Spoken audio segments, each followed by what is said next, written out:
अब हम लोग देखते हैं सब्जेक्टिव का खंड दूसरा, जिसमें 6 प्रश्न का उत्तर देना है और टोटल क्वेश्चन इसमें दिया हुआ 39 से 46 तक दिया हुआ है। 8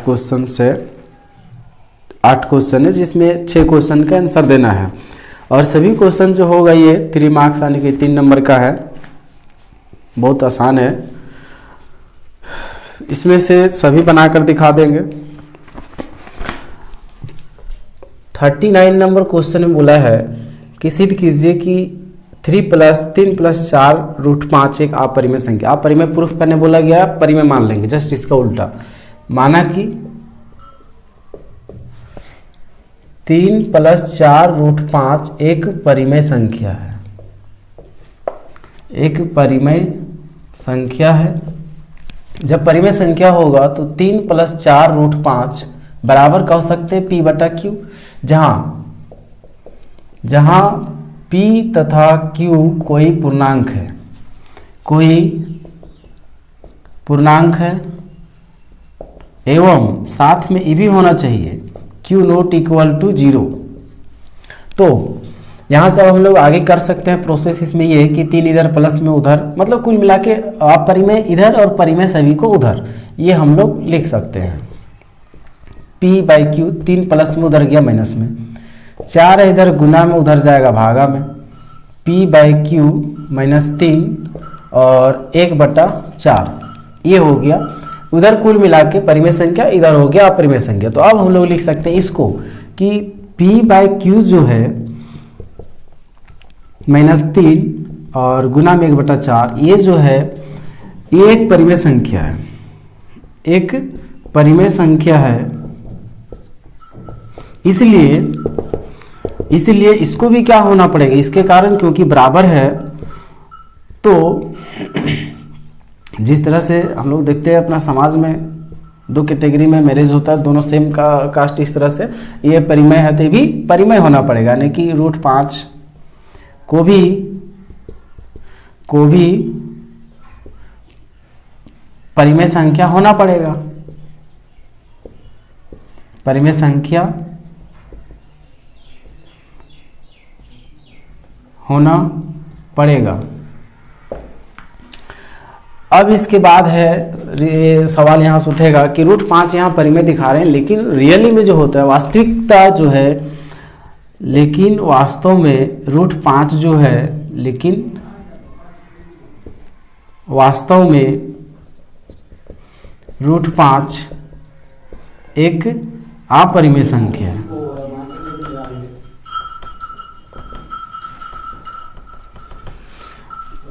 तो यहाँ पर विरोधाभास उत्पन्न हो जा रहा है, यहाँ एक बार परिमेय एक बार अपरिमेय, अतः यहाँ लिखेंगे,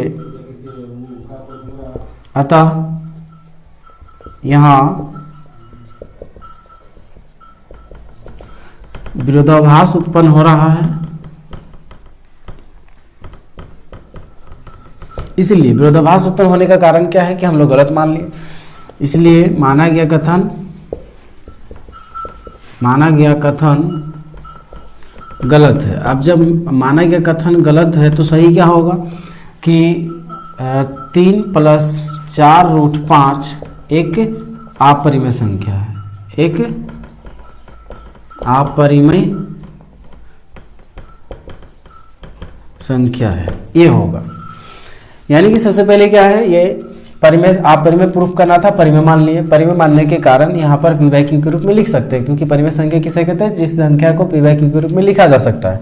अब इसमें एक ये क्या करना है कि एक साइड केवल अपरिमेय और दूसरे साइड केवल परिमेय, इस तरह से यहाँ पर लिए 3 प्लस उधर गया माइनस में, 4 गुना उधर गया भागा में, ये टोटल परिमेय संख्या है।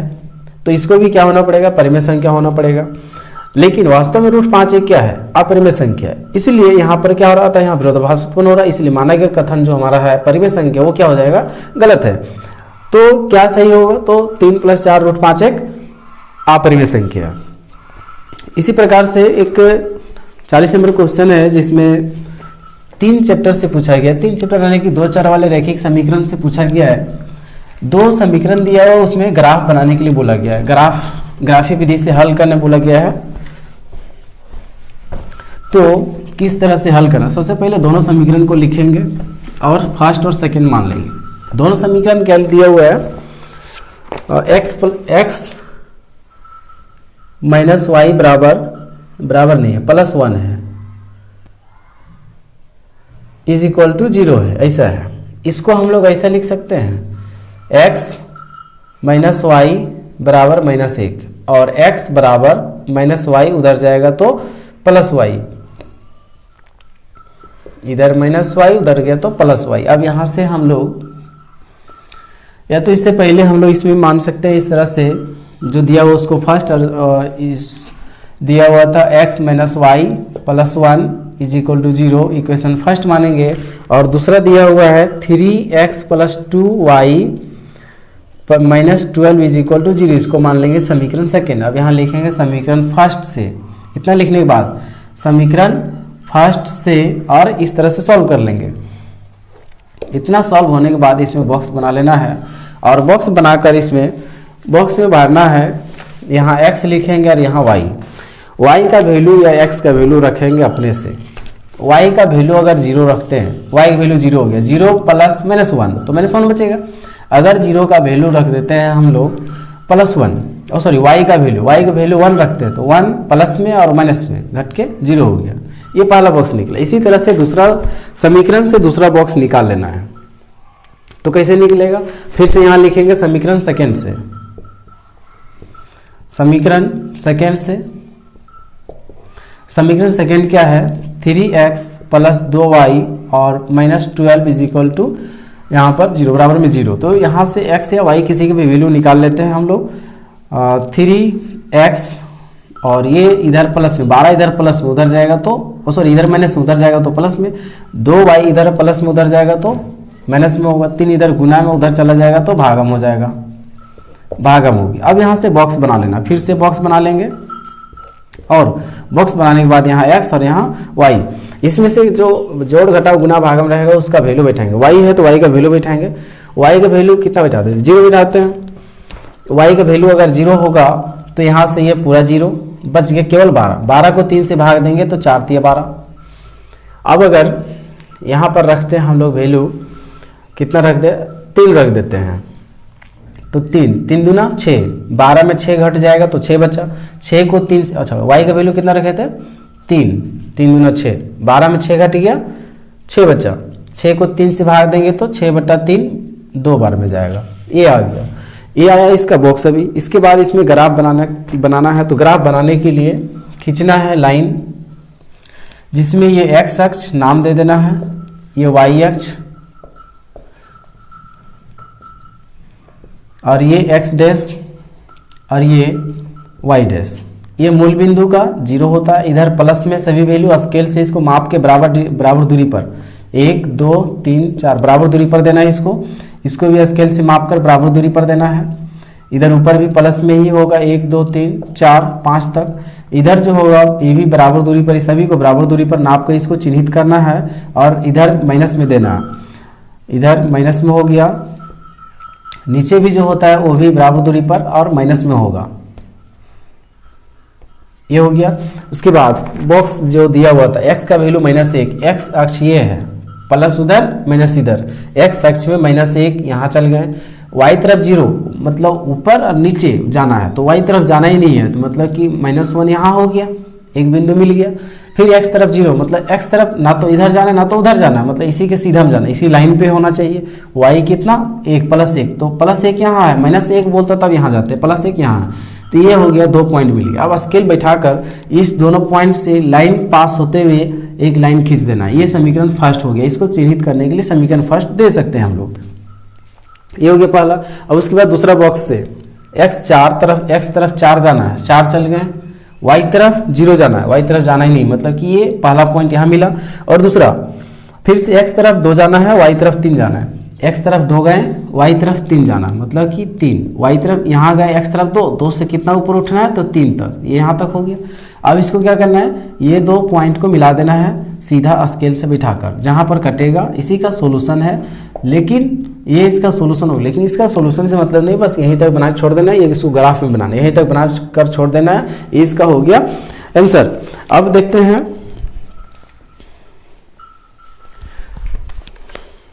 इसमें क्या होगा, नहीं अब समझ में आ गया होगा आई होप। देखिए इसमें क्या करना है, फर्स्ट समीकरण को लेकर इसमें पहला बॉक्स बना लेना है, इसको सेपरेट कर लेना है, चर को दोनों तरफ करना है, पहला बॉक्स समीकरण सेकंड को लेकर चर को दोनों तरफ सेपरेट कर लेना है, दूसरा बॉक्स को देकर यहाँ पॉइंट बैठा देना, जिस तरह से भी बैठाने के लिए बताए हैं, सिंपल सा क्वेश्चन है। उसके बाद अब देखते हैं क्वेश्चन नंबर जो है 41 ये समांतर श्रेणी 5 चैप्टर का क्वेश्चन है, बहुत आसान सा क्वेश्चन है, सभी आसान क्वेश्चन ही यहाँ पर दिया गया है।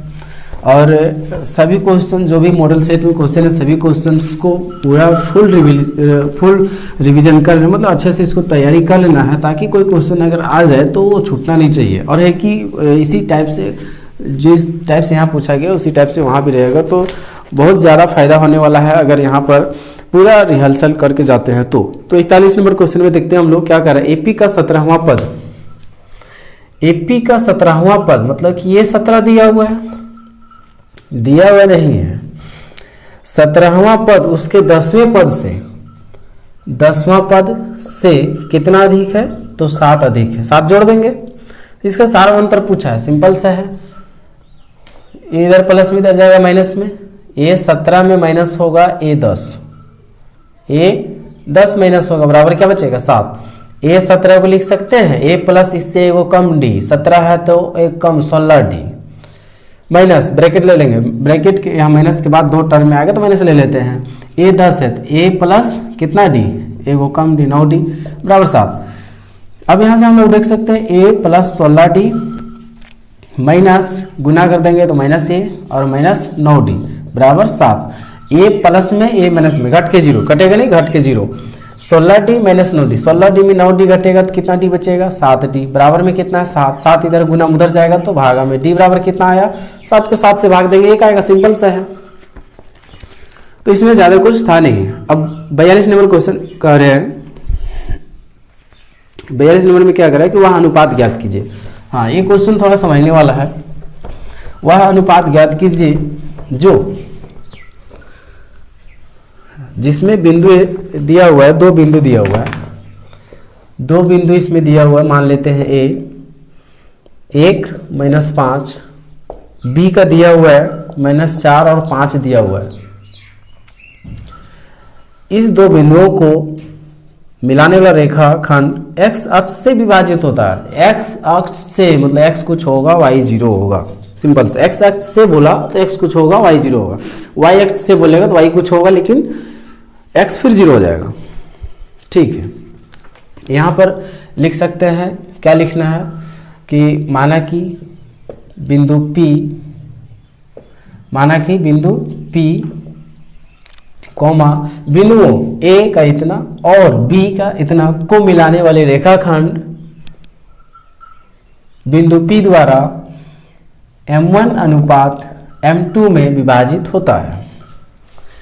ये चीज लिखने के बाद अब यहां लिखेंगे विभाजन सूत्र से। विभाजित हो रहा है मतलब विभाजन सूत्र लगेगा, विभाजन सूत्र से। अब क्या करना है, बिंदु P का निर्देशांक इधर क्या होगा, बिंदु P का निर्देशांक, तो बिंदु P का निर्देशांक का हम लोग फॉर्मूला एक बार लिख देंगे पहले। निर्देशांक बराबर होता है यहाँ क्या,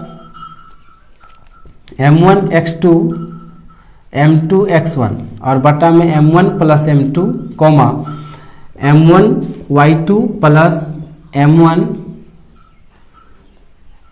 y2 m2 y1 ये फॉर्मूला है, प्लस m1 m2। आसान से है, अगर m1 लेना है तो x वाला 2, m2 तो x वाला 1, m1 तो y वाला 2, इस तरह से लेना है।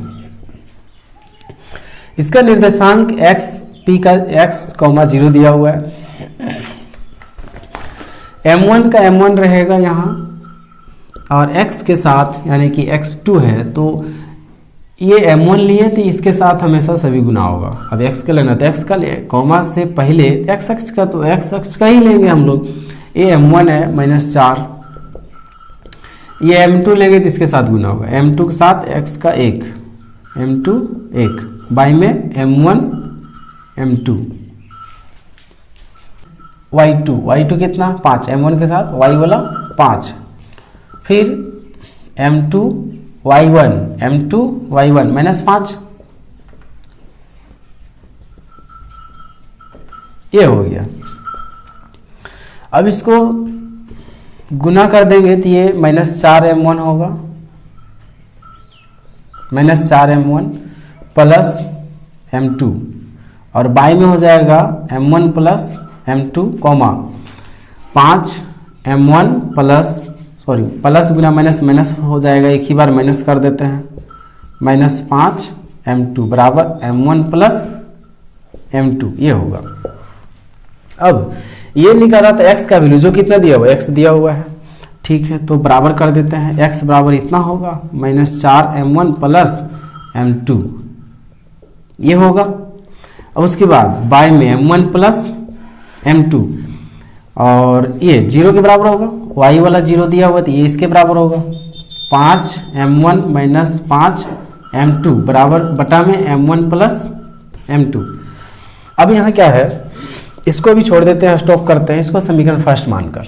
ये इधर भागा में इधर आएगा 0, 0 के साथ कोई भी संख्या गुना होगा तो वो हो जाएगा 0, और यहाँ 5m1 माइनस 5m2 हो जाएगा, m2 या तो m1 को इधर कर देते हैं तो उधर प्लस में m1 है, इधर आ जाएगा तो माइनस में 5m1 बराबर में -5m2, 5 5 कटेगा, माइनस माइनस कटेगा, मतलब कि उसको इस तरह से लिख सकते हैं m1 और बटा में m2 और बराबर में -5 और बटा में -5 कटेगा तो 1:1, यानी कि m1 अनुपात 1 आ गया, m1 और m2 जो है ये अनुपात उसका आया तो 1:1 आ गया।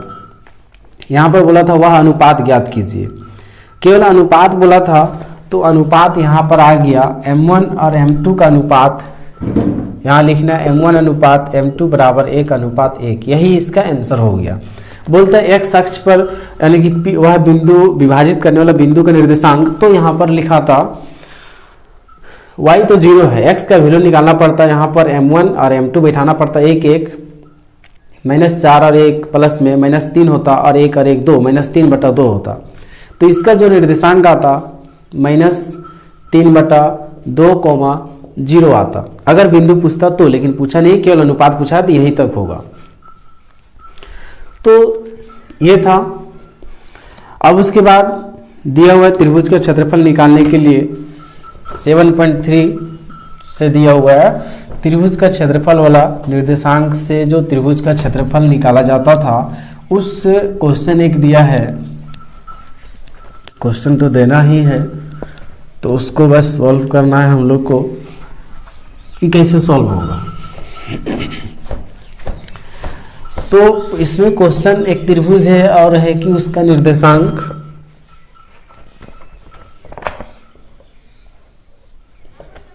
ए का -5 -1, बी का 3 -5, सी का 5 2। बहुत सा आसान सा है, बहुत आसानी से बन जाएगा। यहाँ पर लिख सकते हैं माना कि ए बी सी एक त्रिभुज है, एक त्रिभुज, या त्रिभुज लिखना है जिसके शीर्षों का निर्देशांक लिख लेना है क्रमशः ए का -5 1 -1, बी का 3 -5 और सी का 5 2 है, ऐसे लिखना है। उसके बाद यहाँ लिखना है त्रिभुज ए बी सी का क्षेत्रफल। तो एक बार फॉर्मूला बिठा देना है। फॉर्मूला क्या होता है, 1/2 x1, उसके बाद y वाला, फिर प्लस x2, फिर y वाला, और फिर प्लस x3 और y वाला, x1, यहाँ y वाला क्या बिठाना है, यहाँ 1 है तो 2 और यहाँ 3 बीच में माइनस, यहाँ 2 है तो y1 बीच में माइनस और y3, फिर प्लस यहाँ x3 है तो यहाँ y1, अब 3 आ गया तो 1 से शुरू होगा, y1 माइनस बीच में माइनस और उसके बाद y1 के बाद y2 होगा। बराबर में अब यहाँ क्या करना है, फॉर्मूला एक बार केवल बैठा दिए, उसके बाद बिना फॉर्मूला भी बन जाएगा। -5 बैठाना, इसको छोड़ देना है, 1/2 -5 बैठा दिए और ब्रैकेट में ये दोनों का y वाला को माइनस करना है, यानी कि -5 या -5 और -2 कर देना है। हो गया। अब उसके बाद ये 3 लेना, उसके बाद ये 3 लेना है, प्लस में 3 लेना है, इसको छोड़ देना है। अब इसका y वाला को माइनस करना, 2 माइनस माइनस 1, 2 माइनस फॉर्मूला से, और ये वैल्यू इसका -1 है तो यहाँ पर हो जाएगा -1। उसके बाद अब यहाँ पर लेना x का +5, ये 5। अब इसको छोड़ देना है, ये दोनों को घटा देना है, y वाला को, यानी कि -1 और -5 को, -1 माइनस फार्मूला से, और यहाँ पर वैल्यू जो है वो -5 है। ये हो गया 1/2। अब इसको गुना कर देना है, -5 -2 -5 और -2 हो गया -7, यहाँ पर गुना करेंगे तो -7 हो गया। +3, यहाँ पर +3 रहेगा, ये माइनस गुना माइनस प्लस हो गया, 1 और 2 यहाँ हो जाएगा।